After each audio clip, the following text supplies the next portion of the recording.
Bem-estarismo tem misericórdia dos animais? Uma reflexão em relação ao nome, né, da NFA.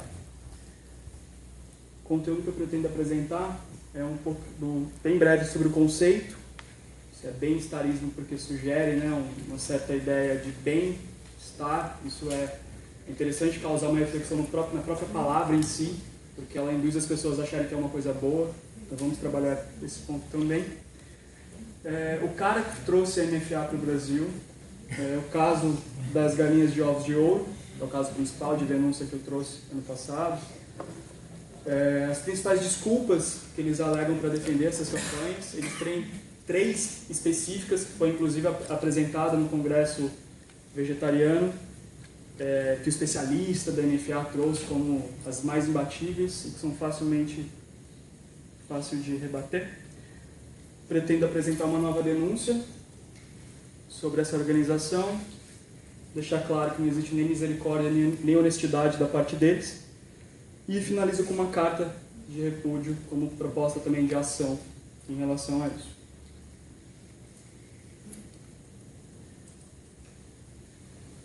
Então, bem ou mal-estarismo, né? O conceito já foi explanado aqui, não vou entrar nesse aspecto, mas a defesa, né, do uso de animais para toda e qualquer finalidade.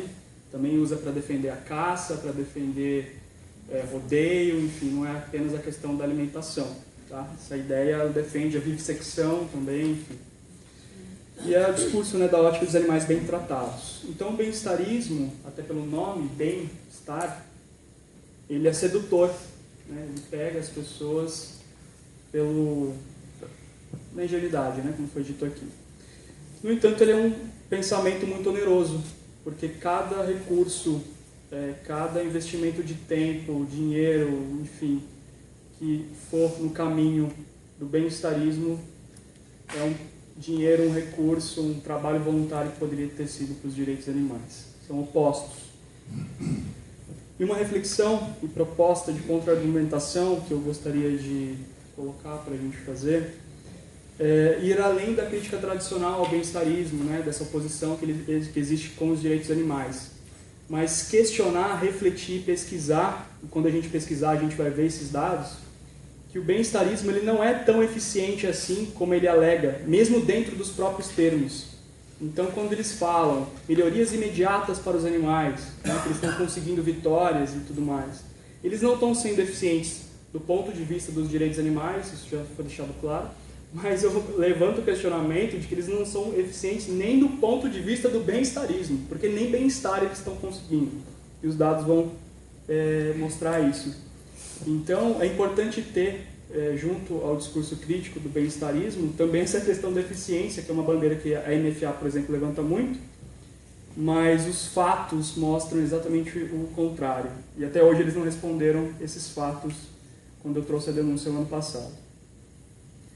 Então teve o cara, né, que trouxe essa entidade para o Brasil, vou apelidar ele aqui de Eggman, tá? Essa pessoa, já foi citado até aqui então, eu lembro dele no passado, ele chegou em mim perguntando exatamente o que era a tal abordagem abolicionista, estava todo mundo discutindo na época a questão do Francione, a questão da segunda sem carne, enfim. Ele veio até mim para perguntar o que é abolicionismo, o que é direitos animais, o que é bem-estarismo, todo mundo criticando também, enfim. Mas apesar das explicações que eu dei, ainda assim, ele foi buscando essa vertente da qual ele estava questionando ali no momento. E como o próprio site de avicultura, a V-Site, que é um site de avicultura, demonstra, esse vice-presidente da NFA, o Eggman, ele não tem nenhuma tradição no ativismo. É um cara que eles pegaram solto, assim, que mandou um e-mail lá e colocaram esse cara para fazer um trabalho de uma ONG internacional, para gerenciar recursos, gerenciar pessoas, etc. Então fica a reflexão do qual seria o interesse de uma entidade que se diz extremamente eficiente, que se coloca como extremamente técnica, pegar uma pessoa que não tem conhecimento nenhum de causa para gerenciar um país inteiro de voluntários, como eles colocam, que eles têm o maior recurso maiores voluntários do Brasil, etc. Então, né, você vai colocar uma pessoa dessa para gerenciar uma ONG, e o interessante é que os próprios exploradores de animais reconhecem isso, definem ele como uma pessoa que não tem tradição nenhuma no ativismo. É o motivo da de piada dos exploradores. Vou pegar um print desse site de agricultura. E aí o caso principal, que é uma denúncia do ano passado, que é o caso das galinhas dos ovos de ouro, né? A MFA, a Mares for Animals dos Estados Unidos, a sede, né? Eles receberam $1 milhão para defender campanhas não veganas, para defender campanhas em prol dos ovos cage-free, que são os ovos de galinhas criadas em galpão, em oposição aos ovos criados de galinhas em gaiola. E eu coloquei a foto da debicagem porque é um processo que acontece também nesses sistemas de bem-estar animal. O processo da debicagem, né, de cortar o bico do animal, também acontece nesses sistemas humanitários que eles defendem. O Gary Francione que levantou essa crítica nos Estados Unidos. Eu já tinha pegado as informações antes, mas que ótimo que ele divulgou, porque tem um alcance maior, então pude divulgar em seguida dele. E aí tem a prova, né? Não é uma coisa da minha cabeça, não é uma sugestão, eles pegaram, eles receberam dinheiro. Não, é concreto, é fato. Tá aqui, é uma instituição filantrópica que doou o dinheiro para eles. Uma diretora dessa instituição, inclusive, é bem-estarista e já foi da HSI. E aí agora eles foram e doaram, essa instituição filantrópica doou para várias ONGs, a MFA é uma delas, a Animal Equality, várias outras receberam esse tipo de financiamento. E aí você vai vendo a rede, né, se formando. Então eu trouxe essa denúncia à tona, junto com a denúncia já coloquei alguns dados, alguns fatos sobre esse assunto. Um deles, que não me foi respondido pela diretoria da MFA até hoje, eu acho que nunca vai ser, é que 4 milhões de galinhas vão ser exploradas a mais por causa da demanda de ovos cage-free. Então são 4 milhões a mais de galinhas sendo exploradas por causa dessas campanhas. Isso não é um dado de uma região, de um país, de uma coisa específica. Isso é um dado global relativo às 26 principais indústrias de produção de ovos do planeta. Então é um dado global. Mas ainda assim eles alegam que é bom para os animais. Então as 3 principais desculpas, né, que eles alegam, que o especialista da MFA defende. Uma delas é a redução do sofrimento dos animais. E a gente às vezes define o bem-estarismo como isso, né? Bem-estarismo é a redução do sofrimento. Só que isso não é tão verdade assim. Na maioria dos casos a gente percebe que o bem-estarismo piora a condição dos animais. Isso quando ele não expande a exploração desses animais, aumentando o número de indivíduos explorados, que é o caso que eu vou mostrar nos próximos slides. Então, no caso, especificamente sobre os ovos cage-free, o que acontece? Você tem um confinamento dos animais de gaiola para o galpão, então você tira ali as galinhas da gaiola, 5 a 10 galinhas numa gaiola, e coloca no galpão, só que é como se você tivesse, para a galinha é como se você tivesse ampliado essa gaiola, e agora não é de ferro, ela é de madeira, com milhares de animais ali. Então é ilusão apenas para o consumidor. O confinamento continua. Maior conflito e estresse entre os animais, isso é importante. Não dá para a gente falar de direitos animais e não pensar que os animais eles são apenas como se fossem máquinas, eles têm psicológico. Então esses fatores também têm que ser incorporados no nosso discurso, no nosso estudo. Então a galinha ela é um animal que memoriza até 90 indivíduos, então ela consegue se relacionar com até 90 indivíduos. Quando você tira 10 galinhas ali numa gaiola e coloca elas com milhares, você gera um estresse muito maior entre elas. Então isso pode possibilitar um conflito entre elas. E acontece. Então, redução de sofrimento nada, está aumentando. Um outro ponto importante, isso aqui é dado de relatório da HSI. Então eu peguei um dado de relatório da HSI, que é uma ONG bem-estarista, para rebater uma outra ONG bem-estarista, que são os problemas respiratórios devido ao aumento dos níveis de poeira e amônia, porque a galinha em bateria ela não se locomove. Quando você solta ela no galpão, ela tá andando, mesmo que apertada, ela está andando, ela se movimenta ali realmente. Isso aumenta os níveis de poeira e amônia. Então os problemas respiratórios desses animais se intensificam. Isso é um problema fato da indústria, que a indústria tenta lidar com isso. Então você não melhora o sofrimento, você expande o sofrimento em muitos casos. Além do problema tradicional desse modo de produção, que é, né, transformar animais em produtos, enfim, tudo aquilo que a gente já sabe, né? A debicagem, o sofrimento de ovos vinculativos, que é o animal botar tanto ovo que ele entala, e esse ovo fica entalado, e a produção no corpo dele continua, só que ele não consegue mais botar. Então tem que fazer uma cirurgia naquele animal. Isso não acontece. Então o animal morre com o ovo entalado.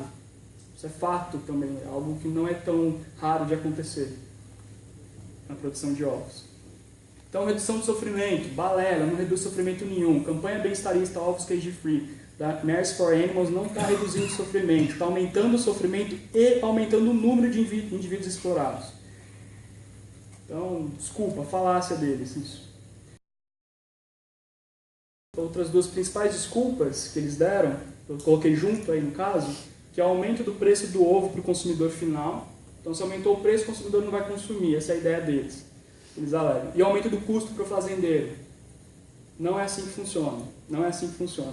O aumento do preço do ovo cage-free para o consumidor final, ele acontece apenas em um ambiente controlado de mercado.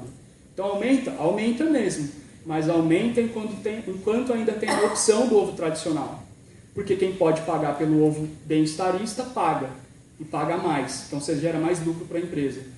Quem não pode, paga o ovo tradicional. Tá? Ah, mas eles estão falando que vai mudar, vai fazer a transição, e vai ter só o ovo bem-estarista depois. Sim, pode ser que isso aconteça. Mas quando isso acontecer, eles já normalizaram o preço de novo, como eu vou mostrar nos dados a seguir. Tá? Então isso é um discurso furado, falar que vai mexer no preço. Eles podem até alegar isso, mas não acontece na prática. E quando se houver essa mudança, né, dos ovos tradicionais para os ovos de galinhas criadas em galpão, o consumidor não será lesado.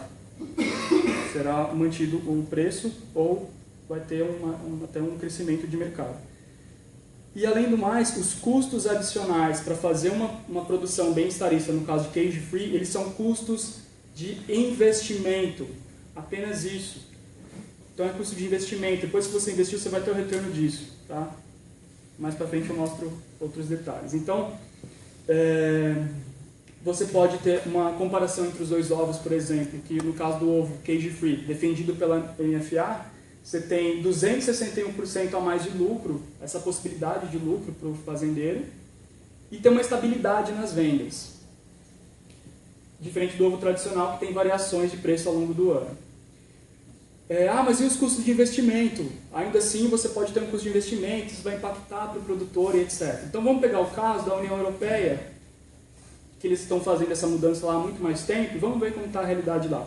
A realidade lá foi o seguinte, os custos de investimento, que são esses os principais, eles foram todos transferidos para o bloco da União Europeia. E os governos nacionais que bancaram isso. Então, a ONG bem-estarista pressiona a empresa pressiona o governo, consegue subsídio, paga.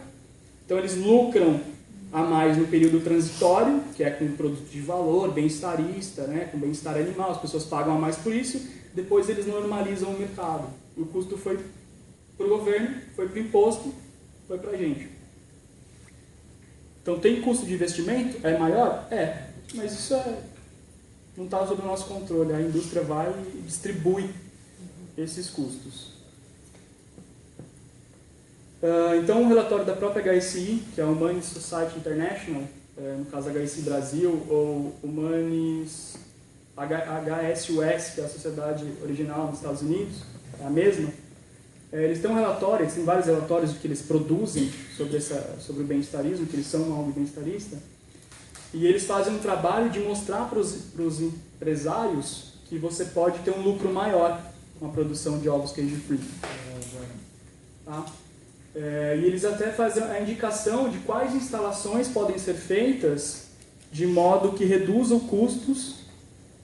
Então, um exemplo seria construir novos aviários, ou seja, novos locais de exploração animal, ao invés de mudar os locais tradicionais de gaiola de bateria para um modelo de galpão.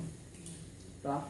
Isso entra em contradição com o discurso da NFA, por exemplo, que fala que a indústria está transferindo do modo tradicional exploratório para o modo tradicional exploratório bem-estarista. Isso não está acontecendo, foi uma das coisas que eu trouxe nessa denúncia. Eles não estão mudando a indústria, eles estão fazendo a indústria manter o que já tem e ampliar com novos outros sistemas. Tá? Isso é fato. Então, na Europa já tem uma conformidade, consigo ver, 15 minutos. Tem uma conformidade com a habitação convencional. Tem essas duas empresas que eu estou trazendo até um case delas aí, que é a Vencomat, que é uma empresa fornecedora de ferramentas para produção de ovos, que ela mostrou um caso de produção de ovos cage-free, aumentando ainda o número de animais aprisionados em galpão. Que é para quebrar uma outra ideia. Ah, mas se tirar da gaiola e pôr no galpão, pelo menos ela vai ter um pouco mais de espaço, né? Tem uma fazenda apoiada por essa empresa que eles aumentaram o número de animais em 250 mil animais. Era um galpão de gaiola, que agora não é mais gaiola, virou apenas um galpão, e que eles aumentaram ainda o número de animais aprisionados ali. E vende isso como um sistema mais humanitário. Uma das empresas, que inclusive tem vínculo direto com muitas dessas organizações bem-estaristas, que é o McDonald's, é uma das líderes na defesa dos ovos cage-free e já deu vários relatos na imprensa de que eles vão, né, encampar essa luta para garantir negócios lucrativos a longo prazo. Então, o McDonald's está interessado nessa ideia do cage-free como algo lucrativo. Então, o caso que eu citei agora, né, o sistema sem gaiola de edifícios reformados convertidos permitiu aprisionar 252 mil galinhas a mais do que o sistema convencional. Então, mas tira da gaiola e põe para o galpão, vai melhorar, né? Vai ter mais espaço pelo menos. Nem isso está acontecendo. Então, aí, 250 mil animais explorados a mais no caso dessa fazenda, foi tido como um case de sucesso. Aí tem promessas, né? Eles falam de melhorias imediatas, como se eles estivessem abolindo a exploração animal. Na verdade, eles estão perpetuando. E essas melhorias imediatas, que eles têm a tag realmente que eles usam isso, são promessas de que essas empresas vão mudar. E aí quando chega no prazo de mudar, elas não mudam, elas pedem um prazo a mais. Então, um exemplo do próprio McDonald's. Uma lobista do McDonald's colocou que em 2025, né, o prazo deles para mudar foi importante porque um prazo maior eles conseguem adaptar suas operações e fechar a eficiência e equilibrar variáveis de custos. Um outro funcionário do McDonald's colocou que eles estão trabalhando com os fornecedores para descobrir quais tipos de sistemas sem gaiolas funcionam melhor em termos de desempenho e impacto de redução de custos. E que vão aproveitar esse aumento de 10 anos no prazo para mudança para espalhar os custos para o governo, para subsídios, etc. E aí tem uma empresa que saiu na frente do McDonald's ainda, que ela colocou da seguinte forma. Eles vão lançar uma linha de ovos cage-free com preços populares, possibilitando ao consumidor comprar até mais ovos devido à imagem humanitária do produto. Então a pessoa já consome ovos, está concordando com essa ideia, vê uma ONG norte-americana se dizendo de direitos animais e fala para você apoiar o ovo cage-free. Aí você vai no supermercado, você, no caso consumidor de ovos, chega lá, esse produto está à disposição, tem um selinho humanitário e ele está no preço popular. O que acontece? A pessoa consome ainda mais, porque ela consome o que ela já consome e ainda consome para apoiar a empresa, porque ela acha que está ajudando os animais. Então, não é necessariamente um produto que vai ter impacto no preço, né? Como essa empresa colocou. Eles ainda estão trabalhando uma ideia de manter o preço reduzido exatamente para quebrar essa ótica de que é mais caro um produto humanitário. Então, está muito além do que eles estão falando. Então, na época, eu coloquei junto a denúncia de que eles receberam esse $1 milhão para fazer isso. As informações da Watch Global Media, que é uma empresa de 100 anos que mapeia exploração animal no mundo inteiro. E aqui a tradução desse texto, onde eles afirmam que no ano, né, da denúncia, que foi em 2016, 4 milhões de galinhas a mais seriam exploradas para atender essa demanda, e isso sem reduzir a exploração tradicional de animais. Então eles ampliaram para o sistema bem-estarista sem mudar a exploração tradicional e ainda aumentando em 3 milhões a exploração tradicional. Então expandiram nos dois, no tradicional e no bem-estarista. E foi tudo informação que eu levantei, coloquei a público, questionei e eles não responderam até hoje. Na atualidade, as empresas continuam com essa abordagem, muitas pausaram essas novas instalações para sentir o mercado, mas continua basicamente a mesma coisa. A nova denúncia é relativa ao abate humanitário. Se vocês olharem no site da NFA, eles falam que eles são pró-veganismo e são contra o abate humanitário, que eles não são bem-estaristas. É porque o abate humanitário é aquilo que tem de mais repulsivo, digamos assim, que as pessoas já têm um certo entendimento de que é uma coisa ruim.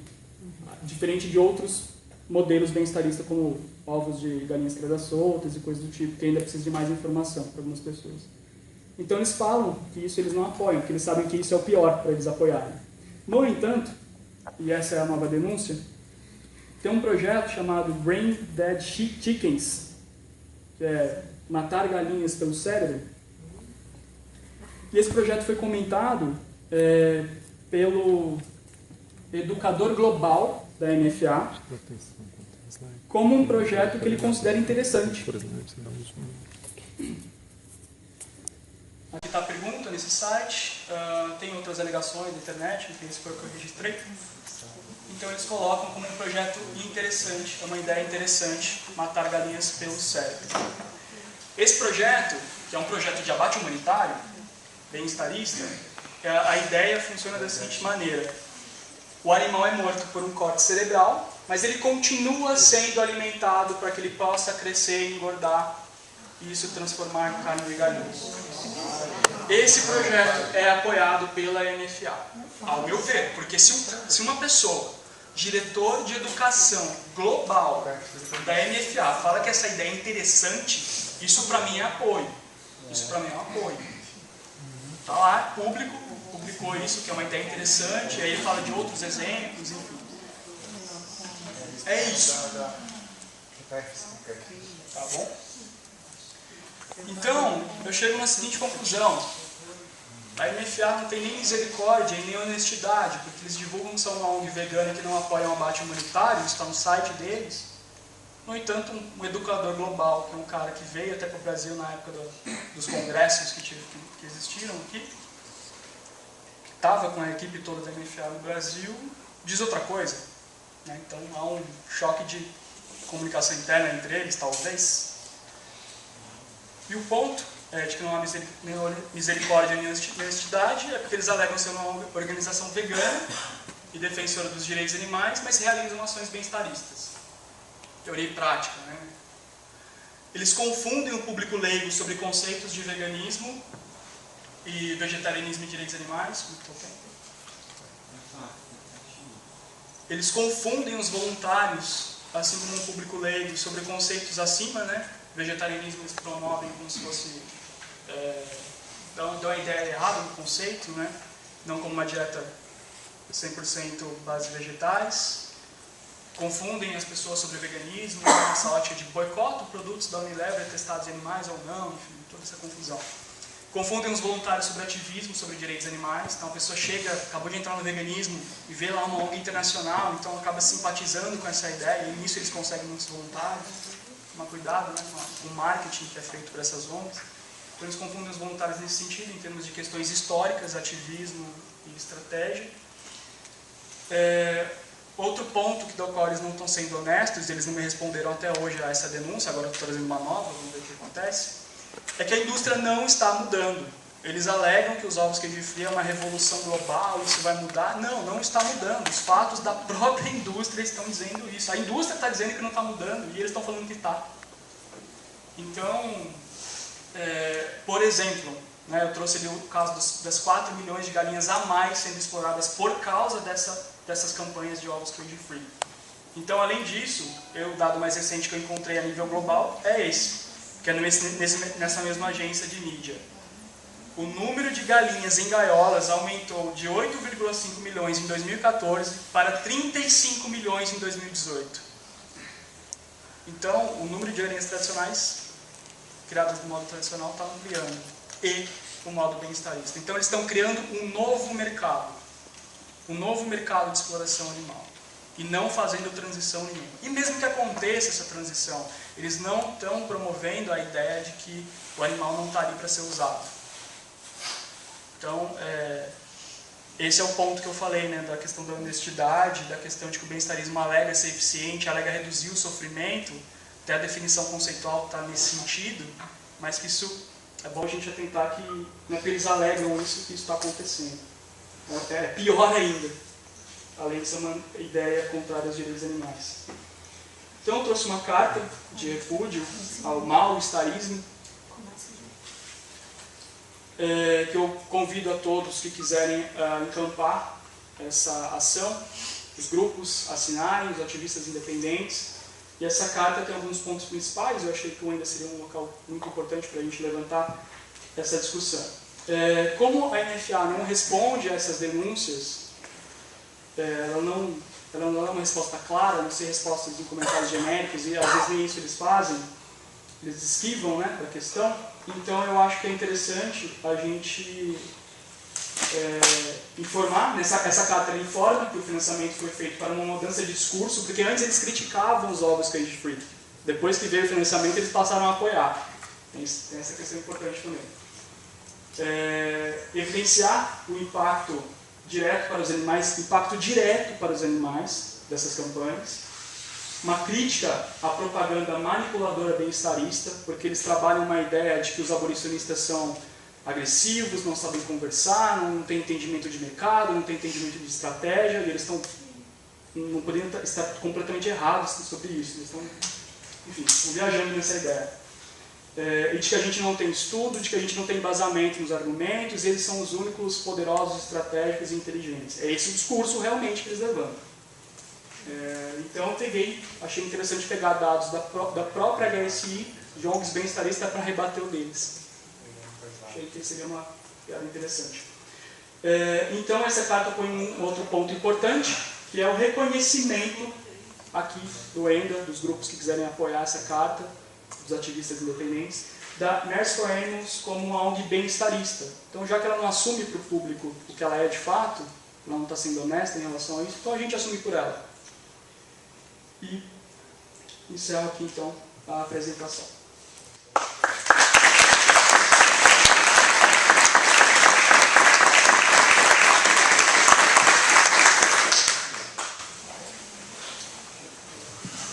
Todos os dados que eu tive que passar com pressa vai ser liberado depois no site do ENDA, mas quem quiser também pegar depois por print para ter um acesso mais fácil, eu posso passar. Mas acho que deu para mostrar o crescimento da exploração animal, né, para contar. Obrigado. Vou usar. O seu computador está aqui. Não, vou usar. Você vai aqui. Só libera mesmo.